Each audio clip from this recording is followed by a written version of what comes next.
Guys, behind me is the new off-road animal slash McCormack's four-wheel drive build. This is our work car, so we put a lot of effort and a lot of time into this rig. But yeah, I'll give you a walkthrough. Let's go. Let's have a look at the front end. We've got an off-road animal Toro bar. We've opted to leave the loops black on this rig.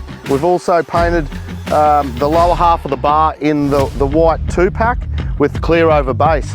We've got the Light Force Beast lights on it. These are new to the market. How epic do they look? Especially with the yellow lens. They look trick. We've also got the new Carbon Scout Pro winch from Carbon. We love our Carbon down there, good quality winch. And also underneath we've got the off-road animal bash plates and recovery points, which come standard with every bar. We've got the fat snorkel, polished stainless. We've opted to color code this in a tinted clear color, which you'll see on the wheels a little bit later in the video. But also we've got the Fats air box, obviously to keep that air cleaner nice and sealed to keep the nasty dust out. Clear view mirrors, we've got the clear view compacts.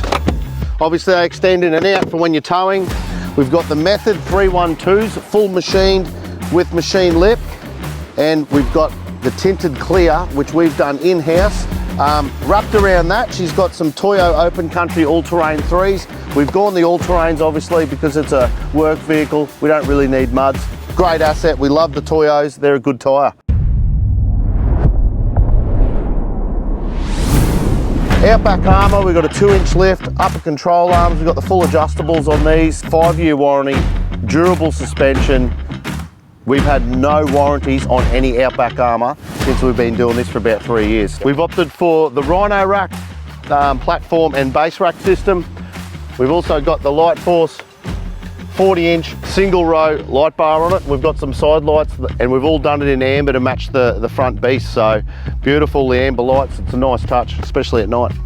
We've got the BT-50 rock sliders on these by Off-Road Animal. These things are bulletproof. I've had these up in Cape York on a 300, tough as nails.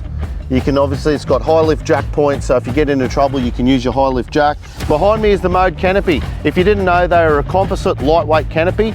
It's like a performance expedition canopy. So these are obviously lightweight. They're made out of composite panel. They're durable. They've got insulation and they're strong.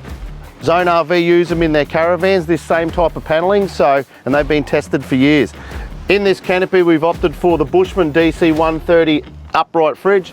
We've got our own custom made fridge barrier, which has also got our side electrical panel for our inverter switching and a few cigarette sockets, and obviously the little Victron gauge. Behind that, we've got 220 amp hours of our lithium battery, and behind the actual fridge box, we've got a 2000 watt red arc inverter. We didn't really want to go overboard and put drawers in this vehicle because we want to be able to, on a weekend, throw a swag in, couple of chairs, and just take it and get on the road quickly as possible. We don't really need all that type of stuff in this rig because, as I said, it's a work car. There's a few of the boys that might use it here and there and get away with their kids and family. So just thought we'd opt it without anything and keep it real lightweight also.